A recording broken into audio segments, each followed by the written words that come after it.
Hello friends, हम लोग कक्षा 11वीं एनसीईआरटी जीव विज्ञान का तीसरा अध्याय पढ़ रहे हैं, वनस्पति जगत। इसके पिछले तीसरे वीडियो में मैंने आपको टेरिडोफाइटा पूरा बता दिया है। अब जिम्नोस्पर्म और एंजियोस्पर्म ये दो पादप और बाकी हैं जिनको हम आगे पढ़ने वाले हैं। तो पहले पढ़ते हैं जिम्नोस्पर्म। ठीक है, तो देखिए जिम्नोस का मतलब होता है नेकिड, मतलब नग्न, और स्पर्मा का मतलब होता है बीज, क्योंकि पादपों में स्पर्म का मतलब बीज होता है। तो ऐसे पादप जिनके बीज नग्न होते हैं इनको अनावृत बीजी भी कहते हैं, इसीलिए क्योंकि इनके जो बीज हैं ये फल के अंदर बंद नहीं रहते हैं। आप लोग ज्यादातर, अगर आप जम्मू कश्मीर एरिया के हैं तो अलग बात है, अगर आप इधर के हैं बाकी जगहों के, तो आप जो पादप ज्यादातर देखते हैं वो पादप आवृत बीजी हैं।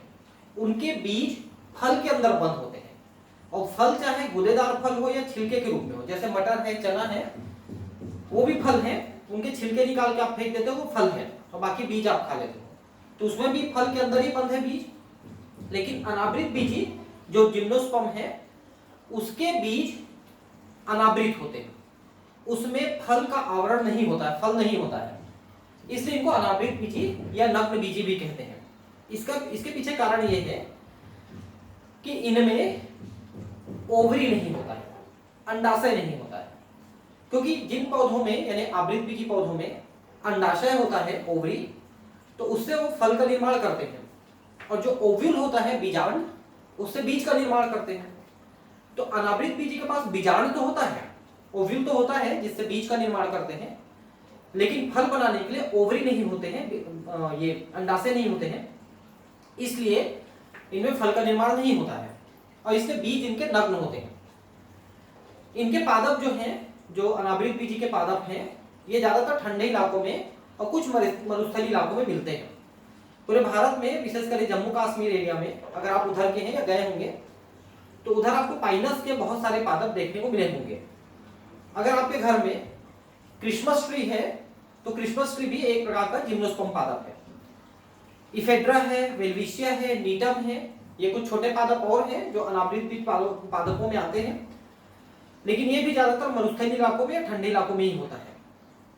तो जो जिम्नोस्पर्म के पादप है ये कुछ लिमिटेड जगहों पे ही मिलते हैं, इसलिए ज्यादातर जो लोग हैं, आप ज्यादातर बच्चों को ये देखने को नहीं मिला होगा, लेकिन फिर भी ये पाए जाते हैं भारत में।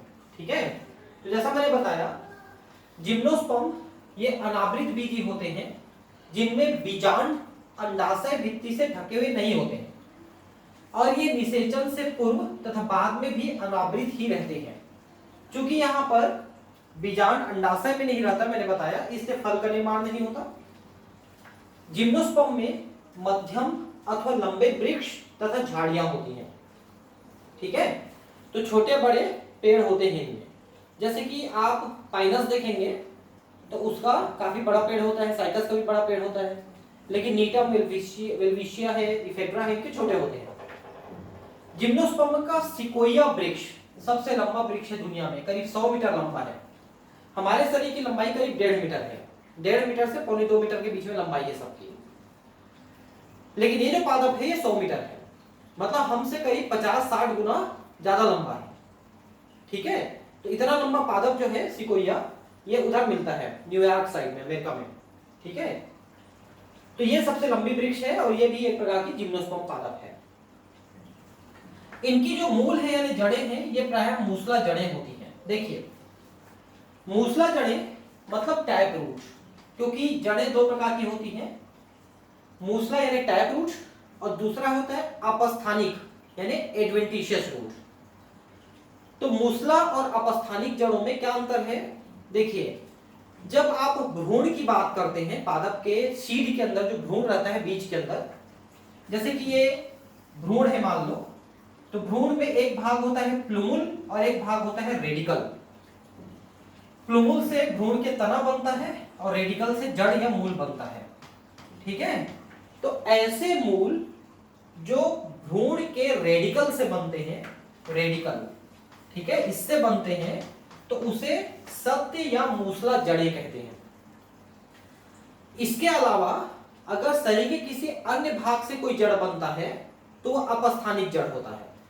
जैसे आप गुलाब के पौधे को काट के लगा देते हो, नया गुलाब बन जाता है क्योंकि उसके नीचे जड़ें बन जाती हैं, वो अपस्थानिक जड़ है। या आपने वो बरगद का पेड़ देखा होगा, इसमें लटकी रहती है जड़ें, पिलर रूट्स जिसको बोलते हैं, प्रॉप रूट्स, वो भी अपस्थानिक जड़ें हैं। या आप गन्ना खरीद के लाते हो तो उसमें जगह जगह नोड्स में से निकले रहते हैं रूट्स, आप देखे होंगे, तो वो भी अपस्थानिक जड़ें हैं, उसको स्टिल रूट कहते हैं। तो एम्ब्रियो के रेडिकल से बना हुआ जड़ मूसला जड़ है, बाकी सभी अपस्थानिक जड़ है। तो ज्यादातर जो जिम्नोस्पर्म है इसमें मूसला जड़ें ही होती हैं और ये एम्ब्रियो के रेडिकल से बनते हैं, ठीक है। इसके कुछ जीनस की मूल कवक से सहयोग कर लेती है, जिसे कवक मूल या माइकोराइजा कहते हैं। देखिए ध्यान से कुछ बातें आप इसमें समझ लीजिए। जैसे पाइनस है, पाइनस की जो जड़ें होती हैं उसमें रूट हेयर नहीं होती है। रूट हेयर क्या चीज है? मूल रोम हिंदी में कहते हैं। ये जड़ों में पाए जाने वाली छोटी छोटी खूंटी जैसी संरचनाएं हैं, नंगी आंखों से नहीं दिखेंगी। अगर आप लेंस लेके देखेंगे किसी पौधे के तो उसमें छोटी छोटी खूंटी दिखेंगी, उन्हें अपन रूट हेयर या मूल रोम कहते हैं। तो ये जो मूल रोम है, मिट्टी के बीच में जो पानी होता है, मतलब जो पानी है मिट्टी में, उसको वो अवशोषित करके पादप को देता है। मतलब जड़ों के मूल रोम से ही जल अवशोषित होता है। लेकिन ये जो मूल रोम है ये पाइनस जैसे कुछ पादपों में नहीं पाए जाते हैं, इसलिए वो लोग जल को अवशोषित करने में सक्षम नहीं है। तो फिर पादप विकसित कैसे होगा? तो मर जाएगा। तो उसका इन्होंने दूसरी व्यवस्था निकाली है। इनकी जो जड़ें होती हैं इसमें कवक का जाल बिछ जाता है, इसमें पूरा कवक का एक नेटवर्क, एक जाल बन जाता है। उसी कवक जाल को हम लोग माइकोराइजा कहते हैं, कवक मूल। तो ये जो कवक है ये जल अवशोषित करके रूट को देता है और बदले में रूट से इसको भोजन मिल जाता है। तो इस टाइप के एसोसिएशन को माइकोराइजा कहते हैं और ये पादप को जिंदा रखने में बहुत महत्वपूर्ण भूमिका अदा करता है ना। जैसे पाइनस देखिए, है ना। जबकि कुछ अन्य की छोटी विशिष्ट मूल नाइट्रोजन स्थिरण करने वाले साइनोबैक्टीरिया के साथ सहयोग कर लेती हैं, जिसे प्रवाल मूल कहते हैं। उदाहरण साइकस। अब इसको समझ लीजिए। साइकस की जड़ें कोरोलाइड रूट कहलाती है। यहां पर हिंदी में लिखा है, देखिए, प्रवाल मूल। प्रवाल मूल को इंग्लिश में कहते हैं कोरोलाइड रूट, कोरोलॉइड रूट कहते हैं इसको, ठीक है। ये कोरोलाइड रूट क्या होती है साइकस में? इसके साथ नीले हरे शैवाल, ब्लू ग्रीन एल्गी, उसी को साइनोबैक्टीरिया कहते हैं। तो नीले हरे शैवाल जैसे नॉस्टॉक, एनाबीना, ऑसिलेटोरिया, इस टाइप के जो ब्लू ग्रीन एल्गी हैं, नीले हरे शैवाल हैं, वो इनकी जड़ों के साथ सहजीवी हो जाते हैं। जैसे पाइनस की जड़ों में कवक हो जाते हैं, वैसी साइकस की जड़ों में नीले हरे शैवाल। और ये क्या करते हैं? नाइट्रोजन स्थिरीकरण करके देते हैं। आपको पता है ना, जैसे राइजोबियम बैक्टीरिया आप पढ़ते हो, लेग्यूमिनस पौधों के जड़ों में रूट नोड्यूल होती हैं, वो नाइट्रोजन स्थिरीकरण करते हैं, नाइट्रोजन को लेके पौधे को देते हैं अमोनिया बना के।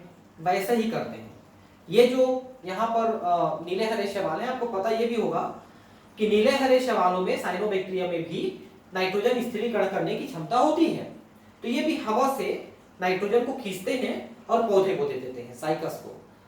तो साइकस को नाइट्रोजन की कमी नहीं हो पाती है, क्योंकि साइकस जनरली जहां उगते हैं ना, वहां नाइट्रोजन की कमी होती है जड़ों में, इसमें मिट्टी में। तो वो नाइट्रोजन की कमी की पूर्ति ये नीले हरे शैवाल इनका कर देते हैं और ऐसी जड़ों को प्रवाल मूल या कोरोलाइड रूट कहते हैं। इसके तने अशाखीय साइकस अथवा शाखित पाइनस या साइट्रस होते हैं। इनकी पत्तियां सरल तथा संयुक्त होती हैं। अब देखिए यहां पर क्या लिखा है, इसके तने अशाखीय जैसे साइकस। साइकस का तना कैसा होता है पता है? ऐसे सीधा, जैसे आप नारियल का या खजूर का वृक्ष देखे होंगे, वैसे सीधा ऊपर चले जाता है और ऊपर जाके सिरे पर ऐसे जो है पत्तियों का क्राउन लगा होता है, ऐसा करके बिल्कुल नारियल या पाम जैसा ये वृक्ष दिखता है, ठीक है। और ये जो पत्तियां होती हैं, बड़ी बड़ी पत्तियां होती हैं और ये संयुक्त पत्ती होती है। देखिए संयुक्त पत्ती का मतलब क्या होता है? जैसे एक पत्ती छोटी छोटी लीफलेट में टूट जाती है, कट जाती है, ऐसे। जैसे ये एक पत्ती है, इस एक पत्ती में आप देखिए कि बहुत सारे छोटी छोटी लीफलेट लगी हुई है।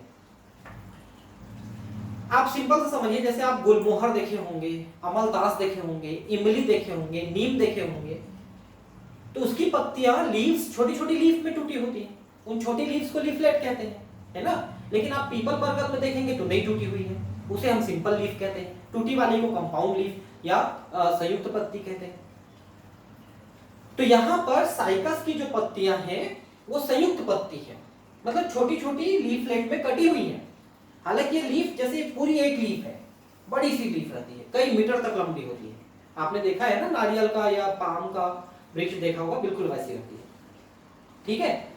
और इनके तने सीधे ऊपर गए हैं, ऐसे तने को कॉडेक्स कहते हैं, ध्यान रखेंगे, CAUDEX, कॉडेक्स, जो सीधे ऊपर चले जाते हैं, बीच में कोई शाखा नहीं रहती, नारियल का पेड़ ऐसे ही, तो साइकस ऐसे ही रहता है। तो इसीलिए लिखा है इसके तने अशाखीय होते हैं साइकस में, या शाखित होते हैं पाइनस में। इनकी पत्तियां सरल या संयुक्त होती हैं। तो संयुक्त पत्ती तो मैंने आपको बताया साइकस में है।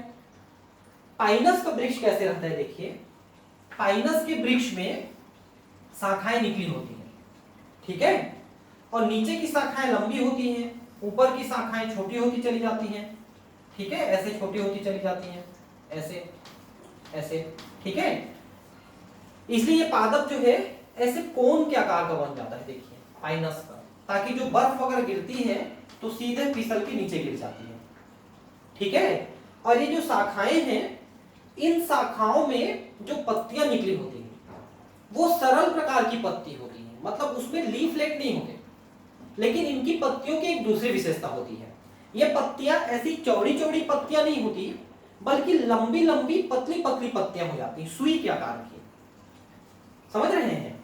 तो एक और चीज मैं आपको बता दूं, इनकी जो शाखाएं हैं वो दो प्रकार की होती हैं, एक होती है long shoot, long shoot, long shoot मतलब लंबी शाखा, और दूसरी होती है ड्वार्फ शूट, ड्वार्फ, ठीक है, ड्वार्फ शूट।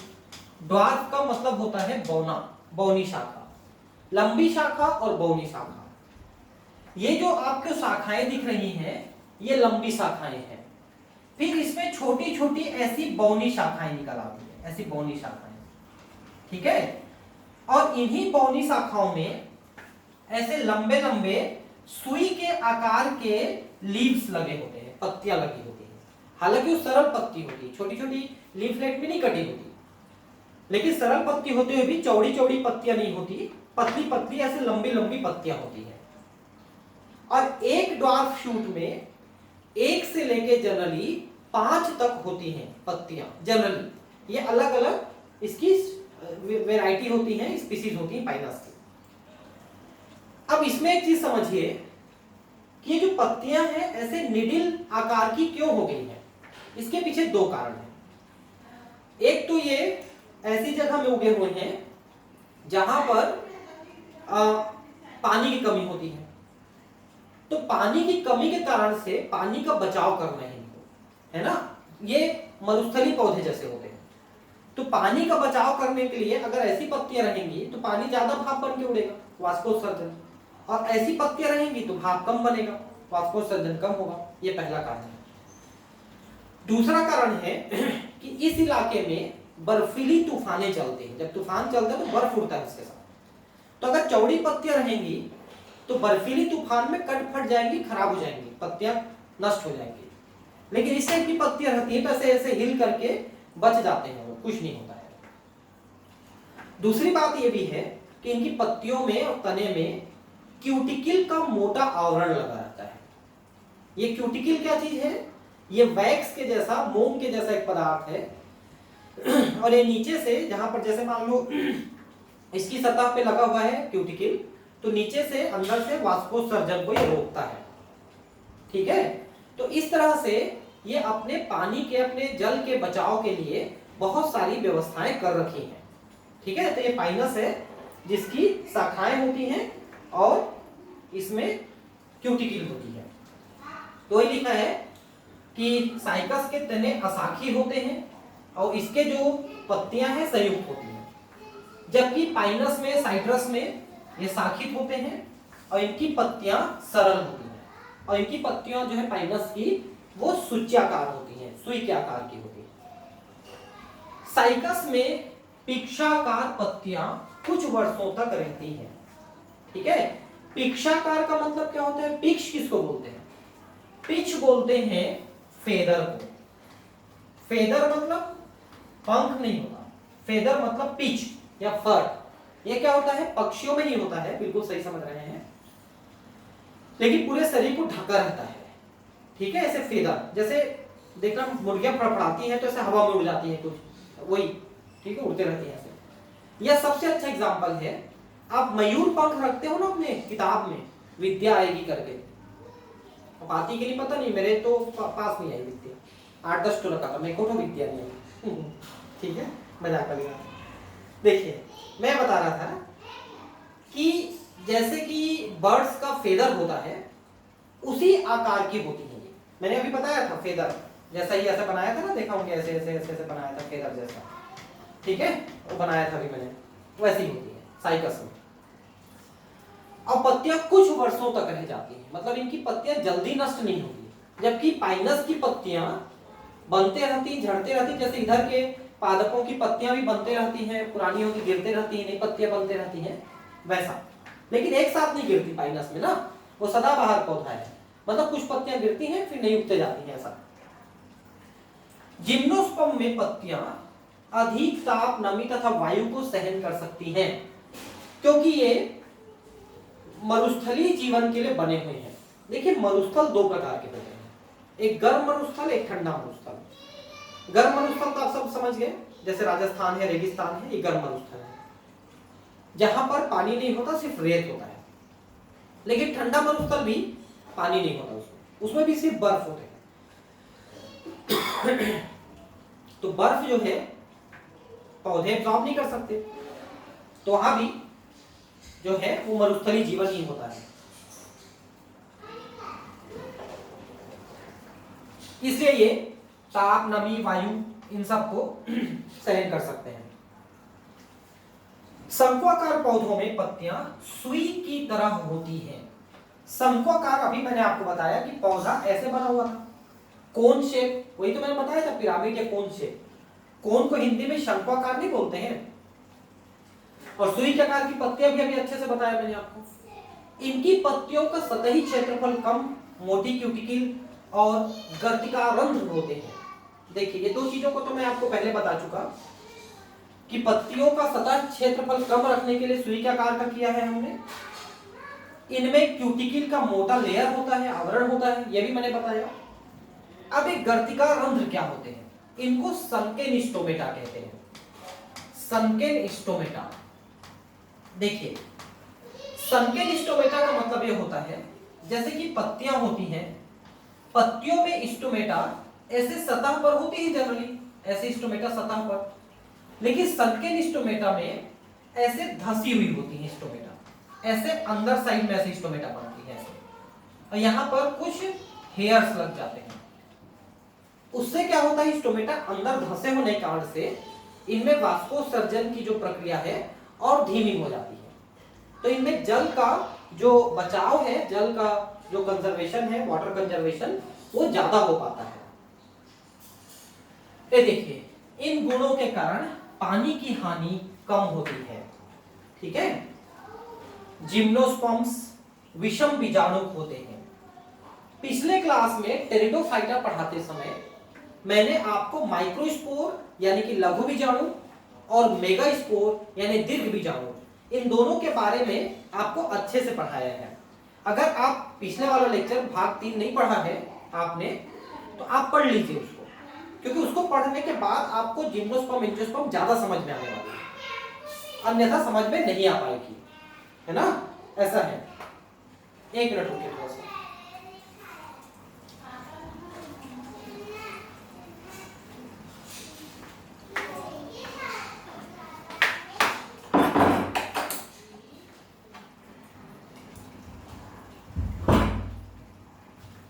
तो कुछ बच्चे लोग का हल्ला हो रहा था, इसलिए मैंने वो गेट बंद किया है ना, आधे मिनट के लिए।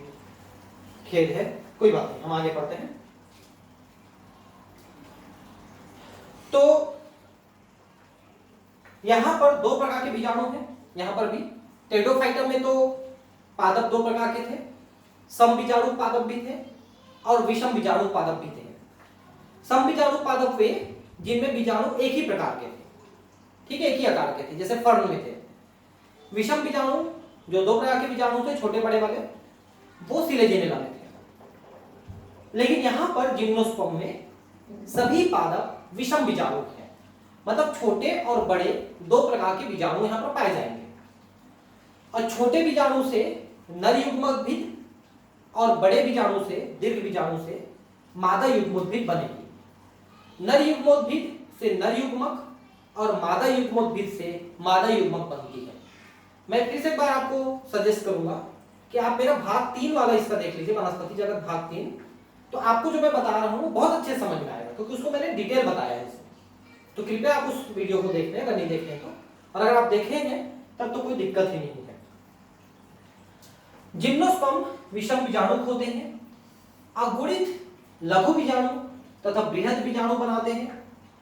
बीजाणुधानी में भी दो प्रकार के बीजाणु उत्पन्न होते हैं, ये भी मैंने आपको मतलब वही चीज है, ये दो प्रकार के बीजाणुधानी होते हैं, ऐसा है। बीजाणुधानी बीजाणु पर्ण में होते हैं, ये भी मैंने आपको बताया था। स्पोरोफिल, स्पोरोफिल में स्पोरेंजियम, स्पोरेंजियम में स्पोर बनते हैं, ऐसा मैंने बताया था आपको। और बीजाणु पर्ण जो है सर्पिल की तरह तने पर लगे रहते हैं, ठीक है, और उससे कोन बनते हैं। कोन जब आपस में मिल जाते हैं तो शंकु बनते हैं। ये स्लथ अथवा सघन शंकु बनाते हैं। तो एक्चुअली देखिए, बीजाणु पर्ण का मतलब मैंने आपको बताया है, ऐसी पत्तियां होती हैं बीजाणु पर्ण, ये पत्ती है ना, इन्हीं पत्ती में मान लो ऐसा करके एक बन गया स्पोरेंजियम, बीजाणुधानी, बीजाणुधानी इस पत्ती में बना, तो इस पत्ती को हम कहेंगे बीजाणु पर्ण, जिसमें बीजाणुधानी बनी। फिर इस बीजाणुधानी के अंदर बीजाणु बनेगी, ठीक है। तो ये जो बीजाणु पर्ण है ये आपस में मिल जाते हैं, और ज्यादा सघन रूप से मिलते हैं तो शंकु जैसी संरचना बनती है, और कम सघन होके मिलते हैं तो उसे स्ट्रोबिलस कहते हैं।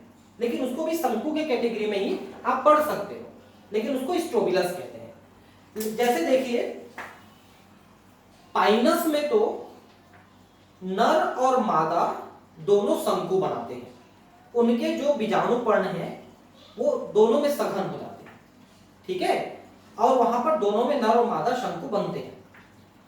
लेकिन साइकस में नर शंकु तो बनता है, लेकिन मादा के शंकु न बन के स्ट्रोबिलस बनती है, क्योंकि उसमें थोड़े कम सघन होते हैं। जो बीजाणु पर्ण है वो थोड़े कम सघन बनते हैं, इसलिए स्ट्रोबिलस बनते हैं, ठीक है। शंकु जिन पर लघु बीजाणु पर्ण तथा लघु बीजाणुधानी होते हैं उन्हें लघु बीजाणुधानिक अथवा नर शंकु कहते हैं। प्रत्येक लघु बीजाणु से नर युग्मोद्भिद संतति उत्पन्न होती है, जो बहुत ही न्यूनीकरण होती है, न्यूनीकृत होती है। कुल मिला के ये है कि जो बीजाणु बनती है वो अर्धसूत्री विभाजन से बनती है, और अर्धसूत्री विभाजन के द्वारा जो बीजाणु बनेगी तो बीजाणु अगुणित होगी। तो अर्धसूत्री विभाजन को ही न्यूनीकृत विभाजन बोलते हैं, न्यूनीकरण विभाजन बोलते हैं, और जो अगुणित बन गया उसे न्यूनीकृत बोलते हैं, ठीक है। और यह कुछ ही कोशिकाओं में सीमित रहती है, ठीक है। नर युग्मोद्भिद बनेगा, भाई जो लघु बीजाणु है वो विकसित होकर नर युग्मोद्भिद बनता है। तो नर युग्मोद्भिद जो नर युग्मक बनाएगा उसमें जनरली 13 कोशिकाएं होती हैं, 13 सेल्स होती हैं, ठीक है। तो छोटी संरचनाएं होती हैं। इस न्यूनीकृत नर युग्मोद्भिद को परागकण कहते हैं, ठीक है। परागकण जो है, एक्चुअली परागकण तो लघु बीजाणु है। परागकण से जब पराग नलिका बन जाती है तब उसको नर युग्मोद्भिद कहते हैं। ये युग्मोद्भिद बीजाणुद्भिद समझने के लिए आपको तीसरा भाग देखना ही पड़ेगा। अब इसमें मैं बार बार उस चीज को यहाँ नहीं बता पाऊंगा, बहुत डिटेल चीजें हैं। पूरी क्लास में आधी क्लास उसी को समझाया था मैं पिछले क्लास में, ठीक है। तो आप कृपया उसको देखें, आपको अच्छे समझ में आएगा। परागकणों का विकास लघु बीजाणुधानी में होता है, यह भी ठीक है। जिस शंकु पर गुरु बीजाणु पर्ण तथा गुरु बीजाणुधानी होती है उन्हें गुरु बीजाणुधानिक अथवा मादा शंकु कहते हैं। ठीक भी है। मादा शंकु का मतलब गुरु बीजाणु धानी, गुरु बीजाणु पर्ण, ये उसमें उसके अंदर होते हैं। दो प्रकार के नर अथवा मादा शंकु एक ही वृक्ष में अथवा भिन्न विभिन्न वृक्षों पर लगे हो सकते हैं। पाइनस के एक ही वृक्ष में नर या मादा शंकु दोनों होते हैं, जबकि साइकस में नर और मादा अलग अलग वृक्षों में होते हैं, मतलब वृक्ष ही वहां पर नर और मादा वृक्ष होती है। गुरु बीजाणु मातृकोशिका बीजांडकाय की एक कोशिका से विभेदित हो जाता है। देखिए अब बीजांड क्या क्या है, ये ओव्यूल है, ओव्यूल, ओव्यूल से एक कोशिका विभाजित हो जाती है। बीजांडकाय एक आस्था द्वारा सुरक्षित रहता है और इस सघन संरचना को बीजांडकाय, बीजांड कहते हैं। तो यहां पर जो ओव्यूल है बीजांड, इसमें केवल एक आस्तर है, हम इसे इंटेगुमेंट कहते हैं, इंटेगुमेंट। ठीक है, इंटेगुमेंट अगर आप इसके बाद एंजियोस्पर्म पढ़ोगे तो वहां पर दो लेयर में रहता है। ठीक है, यहां पर एक ही लेयर है, जिम्नोस्पर्म में एक ही लेयर है, और ओव्यूल से शीट बनेगा, और ये जो इंटेगुमेंट हमने देखा उससे शीट कोट बनता है, बीज चोल, बीज चोल बनता है। तो जिम्नोस्पर्म में जो बीज चोल बनता है वो एक ही चोल बनता है, जबकि आवृत बीजी में बीज चोल दो बनते हैं, और दोनों में से बाहर वाला कहलाता है टेस्टा और अंदर वाला कहलाती है टेगमेन। ठीक है, तो यहां पर तो एक ही रहेगा। ठीक है,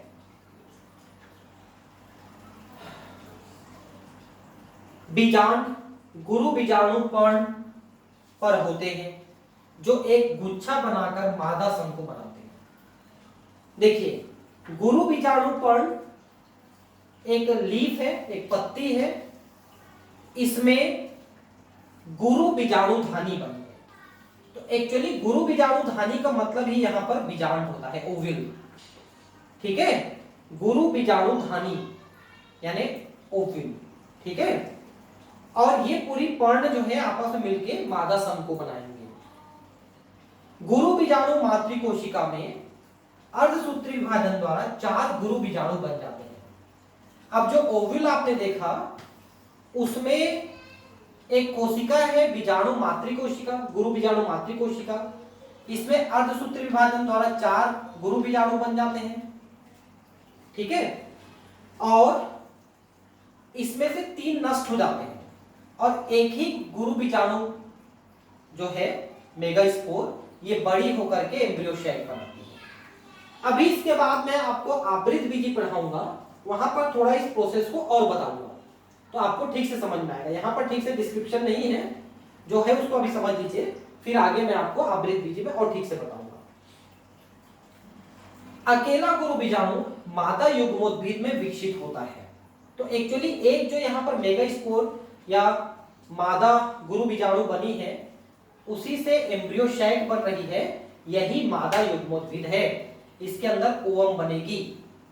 ठीक है, इसमें 2 या 2 से अधिक स्त्रीधानी अथवा मादा जनन अंग होते हैं। ठीक है, बहुकोशीय मादा युग्मोद्भिद भी गुरु बीजाणु धानी में ही रह जाता है। ठीक है, ये देखिए 3 पादप यहाँ पर बने हुए हैं, एक साइकस है, पाइनस है और तीसरा जिंगगो है, जिंगगो। ठीक है, तो ये इस तरह के पादप होते हैं, देख सकते हैं। और इस पादप में आपको ठीक बीच में एक कोन भी दिख रहा है। देखिए ये फीमेल कोन लग रही है मुझे, स्ट्रोबिलस, और इसमें तो खैर स्पष्ट नहीं दिख रहा है पाइनस में, ये इसमें ये तो जिंगगो है, इसमें भी आपको फिलहाल मुझे नहीं दिख रहा है कि कोई यहाँ पर ये बीज लगे हुए दिख रहे हैं। यहाँ पर ये देखिए ये बीज लगे हुए हैं इसके। ठीक है, ये लगे हुए हैं। जिम्नोस्पर्म में 2 ही नर तथा मादा युग्मोद्भिद ब्रायोफाइटा तथा टेडोफाइटा की तरह स्वतंत्र नहीं होते हैं। देखिए ब्रायोफाइटा टेडोफाइटा में जो युग्मोद्भिद बनते हैं वो मुख्य पादप से युग्मोद्भिद, देखिए ब्रायोफाइटा का तो युग्मोद्भिद ही मुख्य पादप था, लेकिन टेडोफाइटा में मुख्य पादप स्पोरोफाइट था, लेकिन गैमेटोफाइट भी उससे स्वतंत्र जीवन जी रहा था। लेकिन जिम्नोस्पर्म में ऐसा नहीं होता। जिम्नोस्पर्म में युग्मोद्भिद स्वतंत्र जीवी नहीं होते, ये उसी में रहते हैं। बीजाणुधानी से परागकण बाहर निकलते हैं, ये गुरु बीजाणु पर्ण पर स्थित बीजांड के छिद्र तक हवा द्वारा ले जाते हैं। तो परागकण निकलते हैं और ओव्यूल तक पहुंचते हैं। परागकण से एक पराग नलिका बनती है जिसमें नर युग्मक होता है। यह पराग नली स्त्री धानी की ओर जाती है और वहां पर शुक्राणु छोड़ देती है। निषेचन के बाद युग्मनज बनता है जिससे भ्रूण विकसित होता है और बीजांड से बीज बनते हैं। ये बीज ढके हुए नहीं होते हैं। ढके हुए इसलिए नहीं होते हैं क्योंकि इनमें फल का निर्माण नहीं होता है। ठीक है, देखिए अब मैं एंजियोस्पर्म आपको नेक्स्ट क्लास में पढ़ाने वाला हूं। ठीक है, इसमें आपको ये कुछ इनका लाइफ साइकिल वगैरह ठीक से बता दूंगा ताकि आप इसको अच्छे से समझ सकें। तो इसको मैं नेक्स्ट क्लास में पढ़ाऊंगा। अभी ये वीडियो लंबा हो जाएगा। और जब आप एंजियोस्पर्म पढ़ लेंगे, उसके पहले का टेरिडोफाइटा पढ़ेंगे तो बीच का जिम्नोस्पर्म आपको आसानी से समझ में आएगा, नहीं तो नहीं समझ में आएगा। ठीक है, फिर मिलते हैं अगले क्लास में, है ना। Thank you, bye, good day.